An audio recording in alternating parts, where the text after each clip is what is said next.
ભાજપ શાસિત પાટણ નગરપાલિકાની અણઆવડત અને બેદરકારીનો ભોગ શહેરીજનો બની રહ્યા છે। ત્યારે આજથી વર્ષો પૂર્વે પાટણ શહેરના કેટલાક જાહેર માર્ગો પર બહારથી આવતા લોકો અને રાહદારીઓ સહિત વેપારીઓ માટે શૌચાલયો બનાવવામાં આવ્યા હતા। પરંતુ સમય જતાં નગરપાલિકાના મીઠા આશીર્વાદ થકી આજે પાટણ શહેરના જાહેર માર્ગો પરથી એક પછી એક શૌચાલયો અદ્રશ્ય થઈ રહ્યા છે। ત્યારે પાટણ શહેરના હાડસમા બગવાડા વિસ્તાર પાસે આવેલ સુભાષ ચોકમાં 200 થી વધુ વેપારીઓ સહિત ટેક્સી સ્ટેન્ડ આવેલું છે। ત્યારે આ સુભાષ ચોક વિસ્તારમાં વેપારીઓ સહિત ટેક્સી સ્ટેન્ડના ડ્રાઈવરો માટે પે એન્ડ યુઝ શૌચાલય બનાવવામાં આવ્યું હતું। પરંતુ સમય જતાં છેલ્લા 2 વર્ષથી પે એન્ડ યુઝ શૌચાલય સદંતર બંધ કરી દેતા સ્થાનિક વેપારીઓ અને ડ્રાઈવરો મુશ્કેલીમાં મુકાયા છે। પે એન્ડ યુઝ શૌચાલયની બાજુમાં બનાવવામાં આવેલી મૂતરડીની પણ છેલ્લા 6 માસથી સાફ સફાઈ કરવામાં ન આવતા એકલું દૂષિત પાણી રોડ પર વહી રહ્યું છે અને શૌચાલયમાં ગંદા પ્રવાહીને લઈને જવાની પણ કોઈ જગ્યા રહી નથી। શૌચાલયમાં બનાવેલા ટબ પણ આજે તૂટી જવાથી તમામ ગંદુ પ્રવાહી રોડ પર જોવા મળી રહ્યું છે।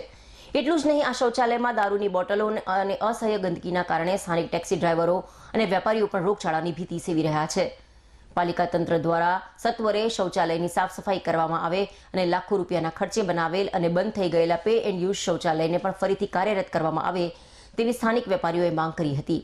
નવાઈની વાત તો એ છે કે સુભાષ ચોક ખાતે બનાવવામાં આવેલ પે એન્ડ યુઝ અને શૌચાલયની બાજુમાં જ ગાયત્રી વોર્ડ ઓફિસ આવેલી હોવા છતાં પણ આજ દિન સુધી તેઓ દ્વારા આ શૌચાલયની સાફ સફાઈ કરવામાં ન આવતા ગાયત્રી વોર્ડમાં આવવા વોર્ડ ઇન્સ્પેક્ટર દ્વારા કેવી સાફ સફાઈ કરવામાં આવતી હશે તેવો પણ પ્રશ્ન ઉદ્ભવવા પામ્યો છે।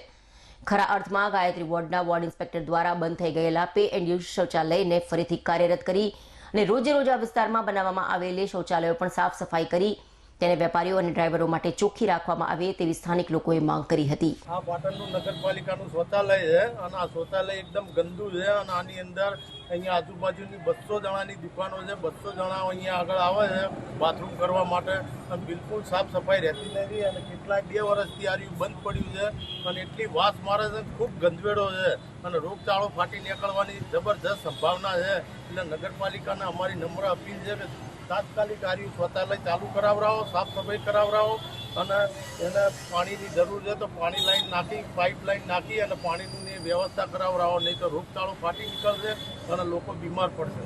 અહીંયા બાથરૂમને બધા બંધ છે અને 200 અહીંયા દુકાનો છે છતાં કોઈ રિપેરિંગ કે કોઈ સાફ સુથરી થતી નથી અને ખુલ્લે આમ બાથરૂમ જાય છે લોકો।